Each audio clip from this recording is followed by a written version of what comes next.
Après la pluie, le beau temps, dit-on souvent. Nous avons parlé du romantisme, nous avons parlé des exigences de la cohabitation. On ne peut pas s'arrêter là. On dit, professeur, vous ne pouvez pas nous laisser orphelins. Alors, quand on est dans cette crise, qu'est-ce qu'il faut faire?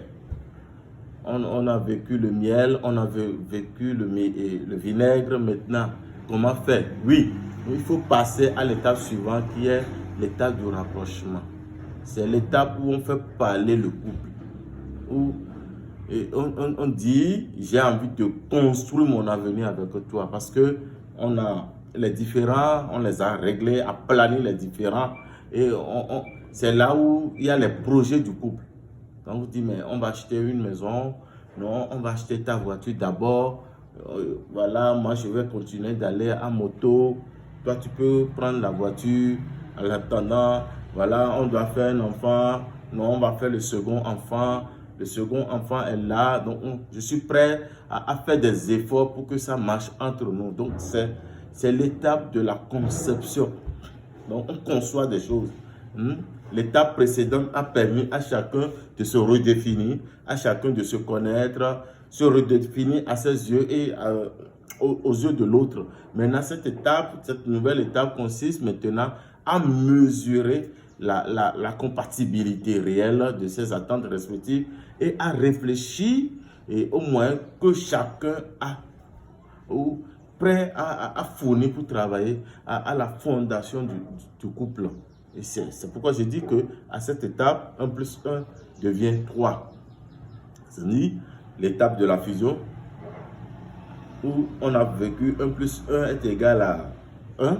L'étape de la distanciation ou de la cohabitation, qui est 1 plus 1 est égal à 2. Mais on vient à l'étape maintenant du rapprochement, de la complicité, l'étape de la complémentarité, où 1 plus 1 est égal à 3. Donc, le couple va naître de l'élaboration des projets communs sans cesse réactualiser. Et tout ce qu'on avait, toutes les promesses, tout ça là, mais on les ramène et on les actualise, on leur donne vie. Et donc, il y a un dynamisme qui est né. Donc, la relation devient alors dynamique et garantit maintenant sa durabilité. Donc, c'est l'occasion de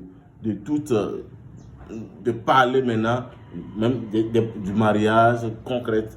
Et vous allez constater que c'est quand certains couples traversent à la fin de cette crise, c'est le mariage qui intervient. Et maintenant, là, parce qu'on signe, maintenant, on concrétise le projet, les enfants viennent, tout ce qu'on a à acheter, les biens immobiliers pour le couple, parce que on se dit maintenant, c'est le couple ou rien. Ce n'est ni moi, ce n'est ni toi, mais c'est le couple. Dans ce temps du rapprochement, l'amour exprime véritablement son désir d'avenir parce qu'on a trouvé les vraies raisons pour être ensemble et pour avancer. Il y a une certaine sérénité amoureuse qui est possible et qui est là, qui est bien assise. Donc, c'est à ce moment que le mariage, le contrat du mariage devient un contrat à durée indéterminée. Donc, et on vit les partenaires. Alors, il faut comprendre ici que les partenaires ne vont pas cesser la crise ou bien la crise de maturité ne va pas partir de sitôt ou ne vont pas cesser de se disputer, tout ça là. Non, parce que c'est humain. Là où il y a les hommes, il y a les hommeries, mais l'essentiel, on consacre tout maintenant à la vie du couple, à la vie de famille, parce que c'est le temps de consolidation de la vie de famille. Et les épreuves, on les partage. Quand le monsieur va au boulot, il a des difficultés, il revient, il partage avec sa femme. Quand la femme va au marché, quand la femme va au boulot, elle a des difficultés, elle revient, on partage donc. Et il y a cette complicité, il y a l'amitié dans la vie du couple. C'est l'étape de l'amitié dans la vie du couple, en réalité. Non? Alors, il faut faire très attention pour que le couple ne sombre pas dans la cohabitation heureuse ou la colocation, mais c'est-à-dire qu'il y a les élans passionnés, n'auraient plus leur place, non. Parce qu'on a fini l'étape du romantisme, mais Et il faut aussi faire très attention pour qu'on ne se lasse pas l'un de l'autre. Non, mais qu'on soit là à créer, à innover pour que cet état amoureux soit pétillant encore. Donc, il faut innover, faire des surprises, faire des cadeaux. Et donc, trouver peut-être qu'à l'anniversaire du mariage, tout ça là, trouver un temps pour faire plaisir, trouver un temps pour mettre l'autre à l'aise et innover. Alors, parce que on doit travailler à pérenniser la vie du couple, parce que le mariage, la vie conjugale, c'est une vie.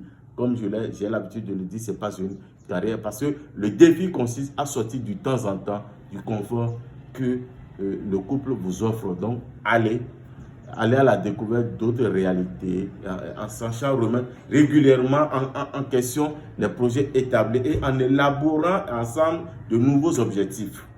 Donc, alors, il faut bousculer maintenant la tranquillité de son amour pour intégrer maintenant de la passion, mettre de la passion, réactualiser les coups de foudre, ce que vous avez vécu dans le passé, par moment, il faut ramener ça, comme je l'ai dit, il faut innover, aller en week-end avec les enfants, aller dans un restaurant, aller manger dans un restaurant avec les enfants, ou si le couple n'a pas d'enfants, le couple même n'a qu'à créer, envoyer les enfants chez les grands-parents et posséder, il faut prendre possession de votre règne, posséder la chambre, amusez-vous, bousculez-vous, et ça donne du piment à la sauce, c'est des condiments, c'est mieux que les artifices.